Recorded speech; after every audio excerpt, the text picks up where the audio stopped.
I have a standard introduction for Les Murray. It goes something like this. This afternoon we have Les Murray with us. We understand he's pretty good at what he does.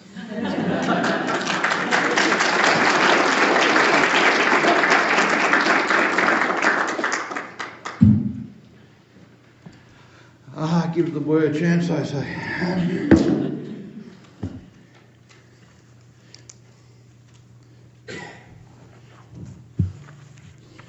I'll read you a few poems in a book that doesn't exist yet, and then a few slightly older. This one's called From a Tourist Journal. There's only one thing in it to gloss, I think, and that's a tower in Delhi called the Qutb Minar. It's the oldest minaret in India, I gather. And a very beautiful, tall thing it is too. From a Tourist Journal. In the precinct of Luva Stone, high on its dais, the Taj seems block hail. We came to Agra over honking roads being built under us, past baby wheat and undoomed beasts and walking people. Lorries shouldered white marble loads. Glamour of adds to mean street life in the city. Many buildings were held aloft with liverwurst mortar. I have not left the Taj Mahal. Camels were lozenge-clipped like rug pile, and workhorses had kept their stallionhood, even in town around the Taj wall. Anglos deny theirs all Bollywood. On Indian streets, tourists must still say too much no and be diminished. Peddlers speak of it to their lit thumbs. I have not left the Taj Mahal. Poor men, though, in Raj-time uniforms, I'd felt that lure too and understood. In Delhi, we craned up at a sky-high sandstone broom, cinched with balustrades. School kids from Nagaland posed with us below it for their brag books, and new cars streamed left and right to the new world. But from Agra Fort we'd viewed through haze perfection as a factory making depth, pearl chimneys of the Taj Mahal.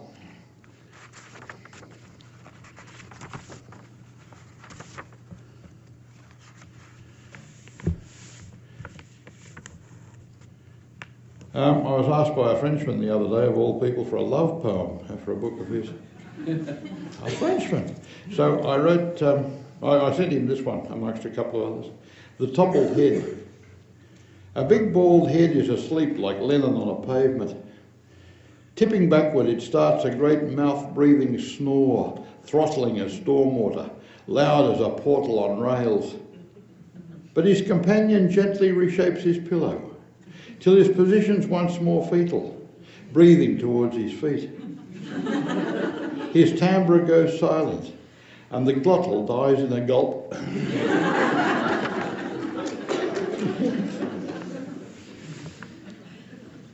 I was impressed in London by the beautiful uniforms of cavalry officers on duty at the palace, you know, in their most dress of dress uniforms.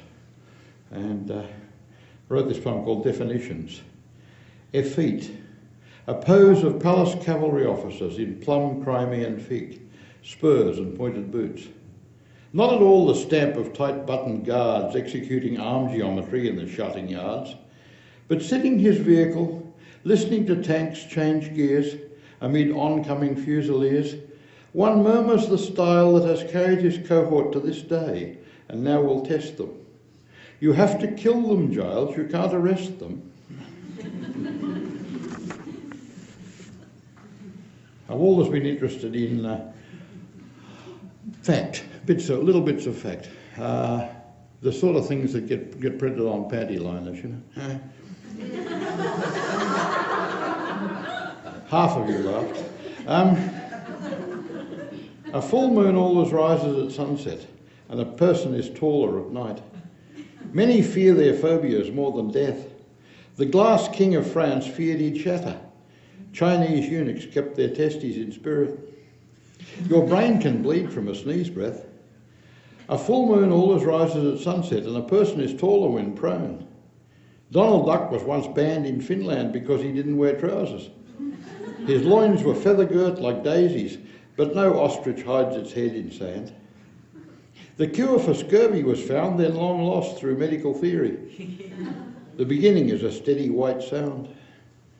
A full moon rises at sunset, and lemurs and capuchin monkeys pass a millipede round to get off on its powerful secretions.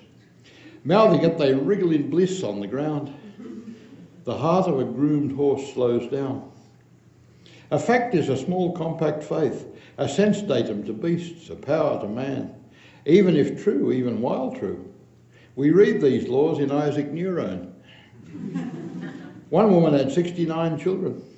Some lions mate 50 times a day. Napoleon had a victory addiction. A full moon always rises at sunset. Soldiers can now get in the family way.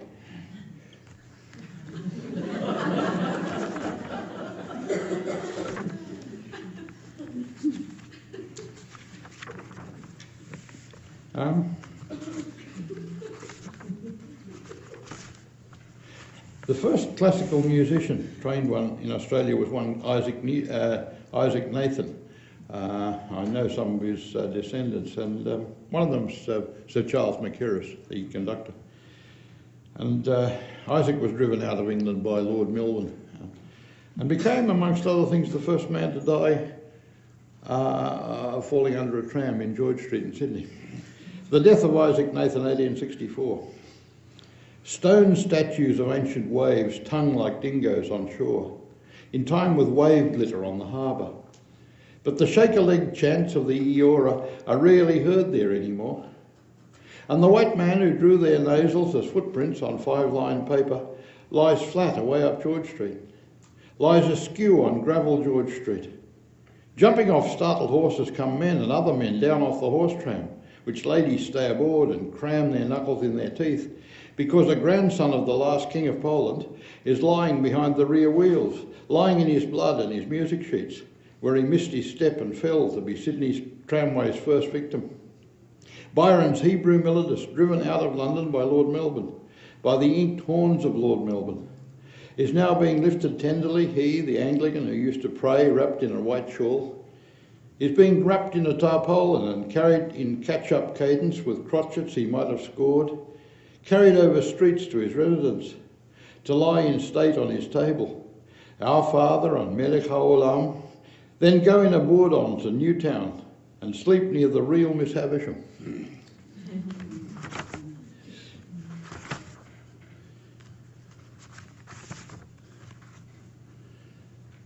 Observing the mute cat. I've got a cat who can't speak. He's a Russian grey, and some of them are mute. Clean water in the house, but the cat laps up clay water outside, drinking the earth. His pile, being perfect, ignores the misting rain. A charcoal Russian, he opens his mouth like other cats and mimes a greeting mew. At one bound, top speed across the lawn and halfway up the zippy pear tree. Why, branches! Stopping puzzles him. Eloquent of purr or indignant tail, he politely hates to be picked up. His human friend never does it. He finds a voice in the fly screen, rattling it, hanging cruciform on it, all to be let in to walk on his man. He can fish food pellets out of the dispenser, but waits, preferring to be served. A mouse he was playing on the grass ran in under him. Disconsolate, at last he wandered off and drew and fired himself in one motion. He is often above you and appears where you will go. He swallows his scent and, discreet with his few stained birds, he carries them off to read.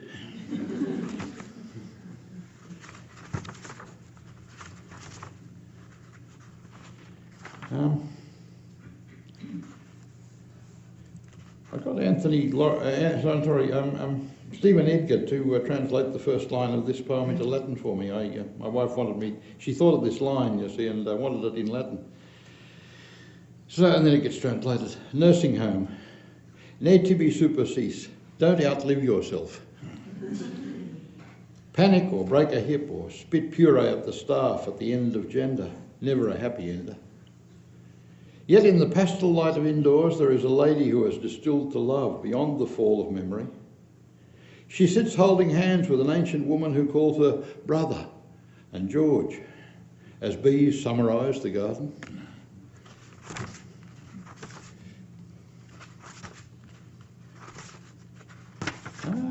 that'll do from this book, I think. A couple of other older ones, not much older.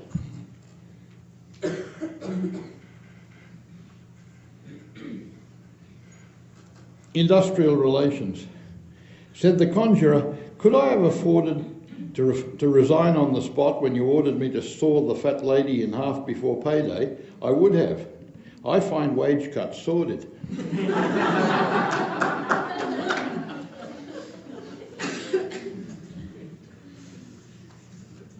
The mare out on the road.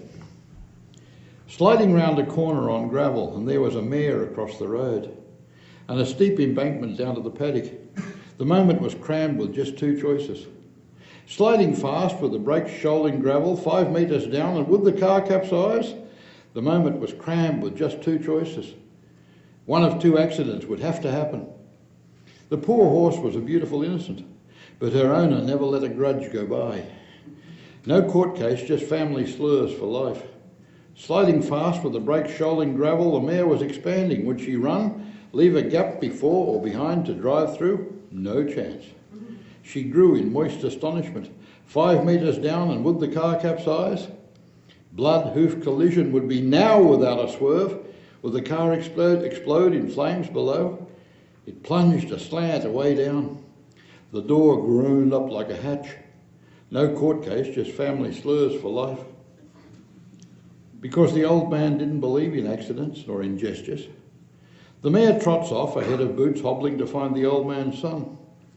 The poor horse was a beautiful innocent.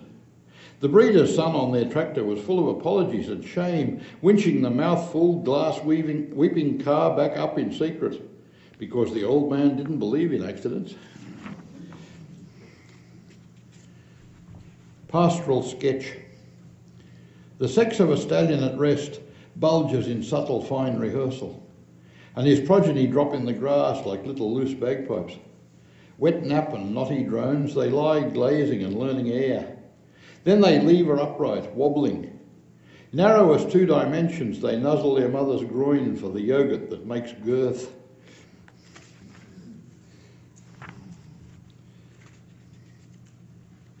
Death from exposure.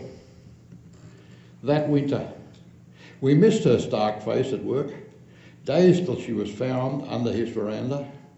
Even student torturers used to go in awe. She had zero small talk. It made no sense she had his key. It made no sense all she could have done. Depression exhausts the mind. She phones, no response. She drives up straight to his place in the mountains, down a side road, frost all day. You knock, what next? You can't manage, what next? Back at last he finds her car.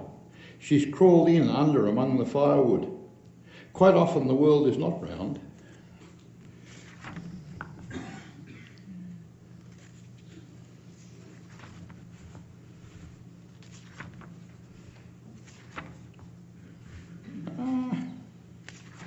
I'll finish up with a couple of smell poems because I haven't got a very good sense of smell.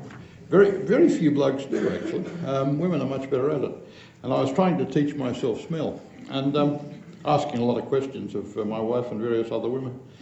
And so this is a discontinuous series of smell poems, of which I'll read you about 3, called the Nostril Songs.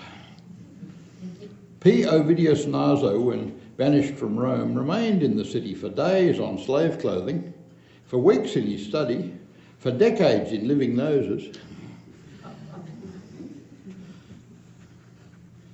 No stench is in for a dog. One-line poem. Fragrance stays measured, stench bloats out of proportion. Even a rat-sized death not in contact with soil is soon a house evacuating metal gas in our sinuses. It boggles our gorge. No saving that sofa. Give it a Viking funeral.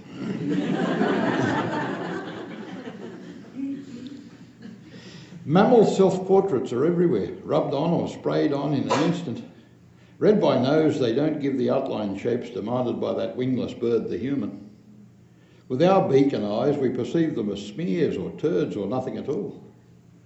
Painted from inside, these portraits give the inner truth of their subject. with no reserve or lie. Warned or comforted or stirred, every mammal's an unfoolable connoisseur, with its fluids primed to judge as it moves through an endless exhibition. I learned this one entirely from questioning and stories, and we put two words into Macquarie the other day, preggy brain and baby brain, which is the sort of drop-in function of women's brains sometimes just before and for a little while after giving birth. My German translator told me about it first, and then I started asking around. No, I've never had that, and yes, I remember what that was like. When I was pregnant, says your sister, my nose suddenly went acute. I smelled which jars and cartons were open, rooms away, which neighbours were in oestrus, the approach of death in sweat. I smelt termites in house framing, all through a town, that mealy taint. It all became as terrible as completely true gossip would be. Then it faded, as if my baby had learned enough and stopped its strange, unhuman education. Last of all, this was another poem I sent to the Frenchman as a love poem for his collection. And it's very French. Ilang, ilang, elan, elan, the nostril caves that breathe stars in and charm to spring the air du temps, tune wombs to sink, turn brute men on, so right, so wrong. Scent, women's sense, its hunter's gone, not its influence. Nose does not close, adieu sagesse.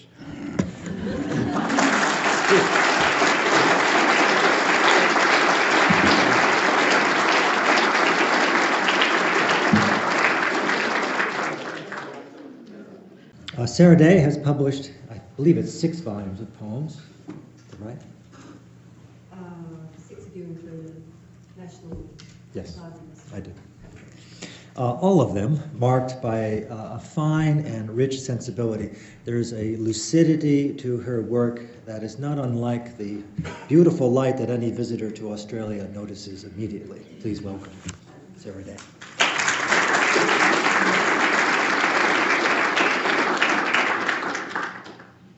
Thanks, Paul, and thanks to Paul and the Mildura Festival for the great pleasure of being here today. Apropos of nothing at all, John Banville, the Irish novelist, says that there's a word for absolutely everything, and I've just learnt one from Les, which is audiation. Audiation is the word for when you get a song stuck in your head and it just keeps going round and round and round.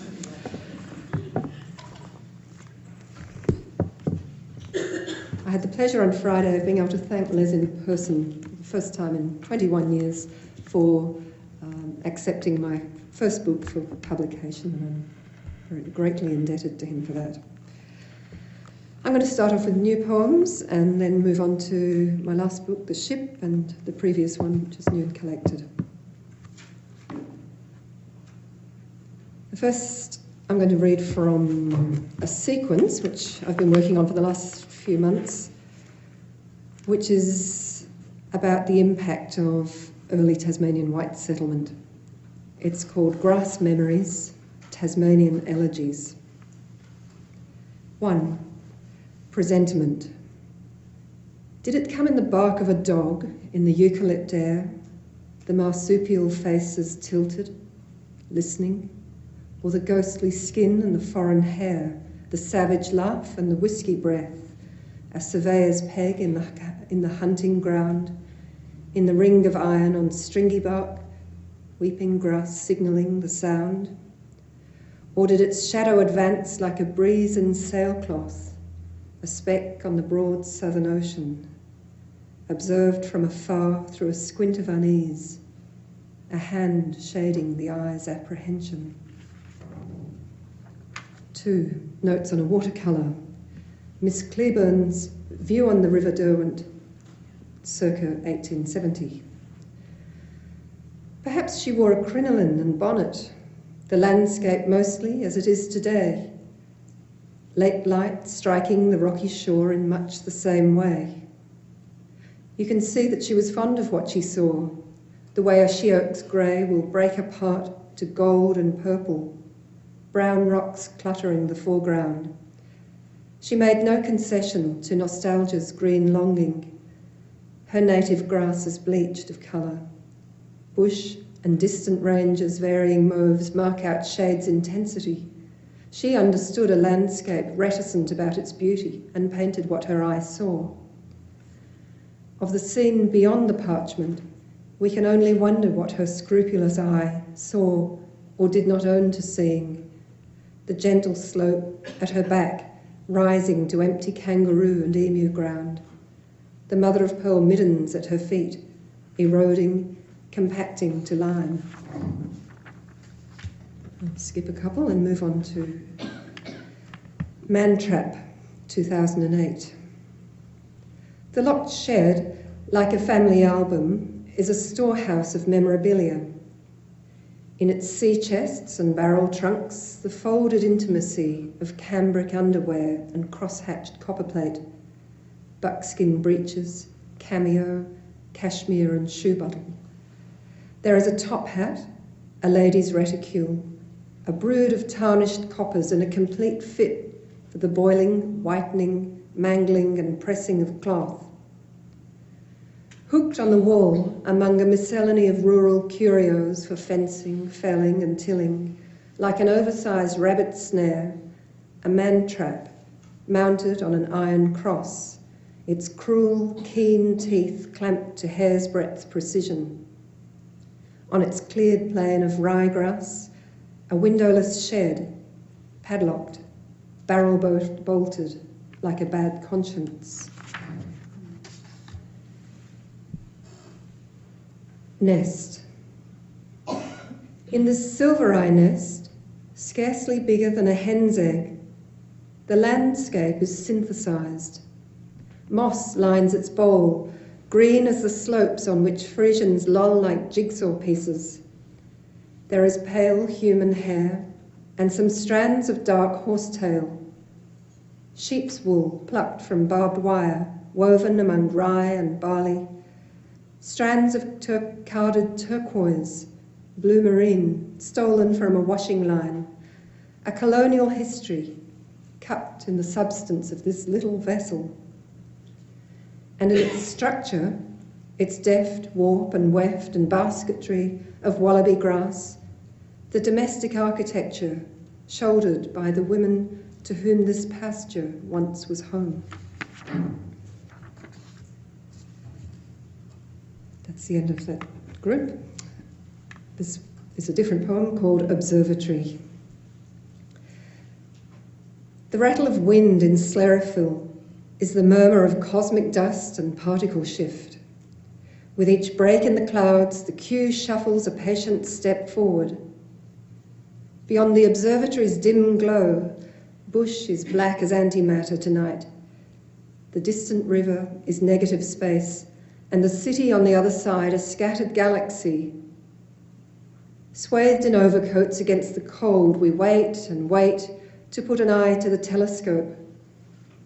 Through a fisheye lens, the universe gazes back into the great eye of humanity, orbiting a mundane star on the outer margins of the Milky Way, one stellar cluster among the infinite.